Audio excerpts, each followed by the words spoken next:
They've done it. Those ruddy Scousers, they've done it. Arne Slot moonwalked into Liverpool Football Club.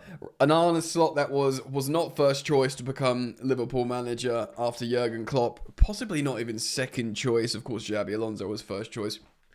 So Tottenham, Chelsea, lots of people said no to Arne Slot. And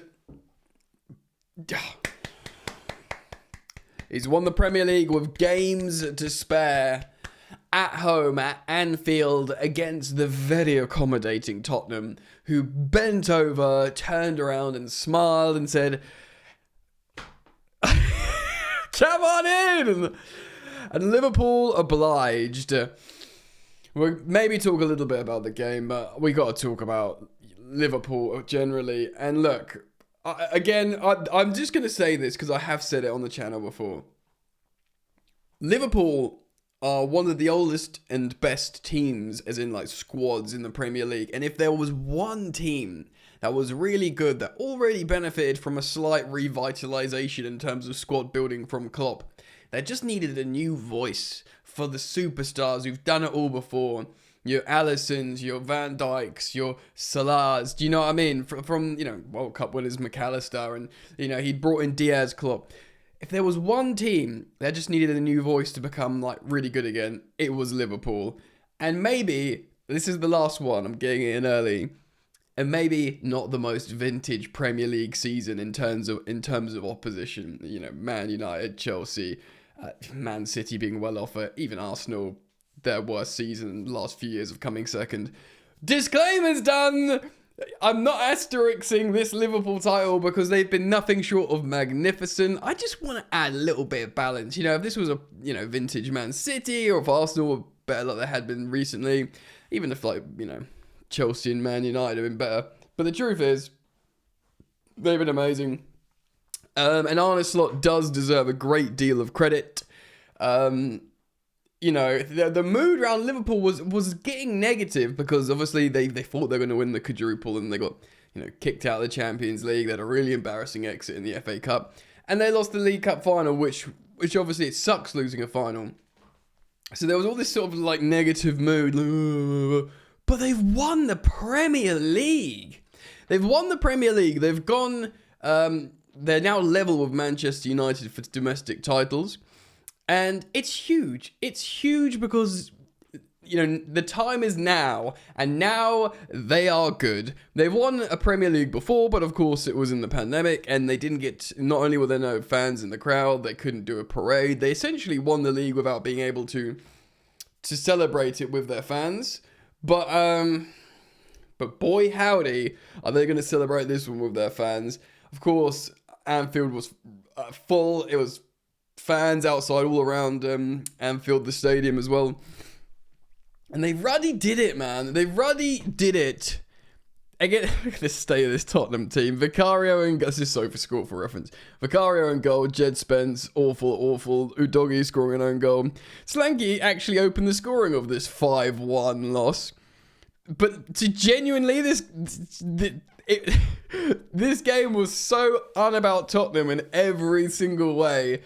They just looked embarrassed to be there, which was really funny for me as a Chelsea fan, of course.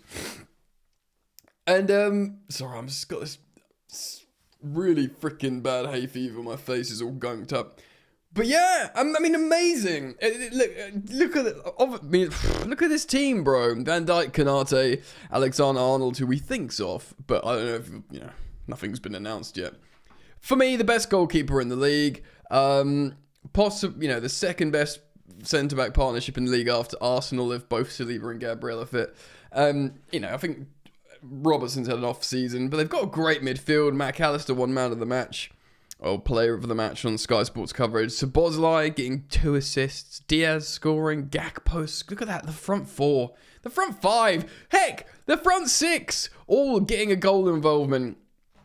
And it was the Salah goal that they wanted. He scored a great goal. Of course, he's extended his contract, nailing his colours to the mast, much like Captain Virgil van Dijk. And the vibes were good. As you can see from the momentum meter here, it's a tiny moment from when Tottenham scored.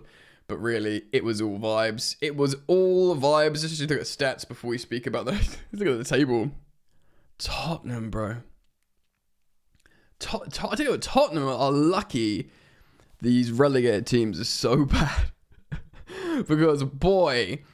But it's all about Liverpool. They currently have played... They got 4 games to go. They've got 82 points, which that means 12's more available. So... That's, 94 points available. I don't know if they'll get it now because they've won the league so early. 1 second, you blow my nose. Yeah, because they've won it so early, I doubt they'll get, late 90s. They might break into the 90s, but they don't need to. They could lose every other game and just be like, and I don't think they'd want to, but they can take the easy. And as a Chelsea fan, why not take it easy? You're going to the bridge next, just don't even turn up. Still be hungover. Look, somehow freaking Tottenham had 37% possession in this game, but 5 goals from 2.14 XG, just 25 shots. Only 2 chances. Only 2 big chances, but 5 goals, and that's Liverpool under Arne Slot. Just elite, seasoned, senior. And again. I have to speak through the lens of my own club. As a Chelsea fan, I hope all these prospects and young potential talents grow. But you look at these senior players and just been there, done that, and it must be nice, and they just deserve immense credit. Salah's had. Salah, like I said it before, Salah could have stopped kicking a ball weeks ago, and he would have easily won Player of the Season, PFA, and both Premier League. But although Arne Slot hasn't had to change much, he's done one really notable thing, and that is Ryan Gravenberch from not playing much football at all under Klopp to being an integral metronomic midfielder in his successful Premier League winning side, this Liverpool side. That's probably like his biggest innovation. I think obviously squad management. But in terms of him and Klopp, he's basically said, right, Gravenberch's the kind of player I want because I want to start putting my foot on the ball. Less transitional, less risk-taking, less high-octane risk-taking like under Klopp. Let's be a little bit more sensible here, boys. Do you know what I mean? And that's what he's done, and it's been really, really impressive. They've been awesome. The question is, are they going to keep it up? Well, of course, they're keeping Salah. The way Salah's playing, yeah, you'd back him to be good next season. Van Dijk as well. I think to be honest, like the Salah one's really, really important because they need to sign someone like a bagsman, don't they? They need to sign an elite goal scorer. I mean, really, if I don't know if they'll have the money to do it, but Alexander Isak said he'd love to stay in the Premier League and go to a club with an important European history. Which, of course, immediately rules out Arsenal, who really want him, and Liverpool have 6 European Cups. Is he saying, come and get me to Liverpool? Do you know what I mean? If they sign Isak, who's 20... How old is Isak? Is he 25? He's certainly a lot younger. Yeah, he's 25, bro. So he's 5, 6, 7, 8 years younger than Salah. There's your succession planning for a bagsman, because you'll need getting the Salah down to 2 years. I wondered if it was a 1+1, but maybe it is a 2 years. Maybe they keep Salah for 12 months. If he goes off the ball, they sell him to Saudi, because Saudi Arabian league's been chasing Salah as this sort of Muslim icon for ages. He'd be an amazing face for the league out there. Yeah, so it's almost like they've given themselves that breathing room to bring someone in and get the goals. It's not going to be Federico Chiesa, bless him, who's sat on the bench again. And every time I see this guy, I'm like, oh yeah, poor guy. He just doesn't get a sniff. He literally doesn't get a sniff. And people thought that he was going to be the rotational option for Salah. But no, we've seen Harvey Elliott do more damage at right wing. He, of course, brought on the likes of Wataru Endo, who's not been he was supposed to be the CDM in this revitalised Liverpool side, but it ended up being a sort of more Regista and Gravenberch.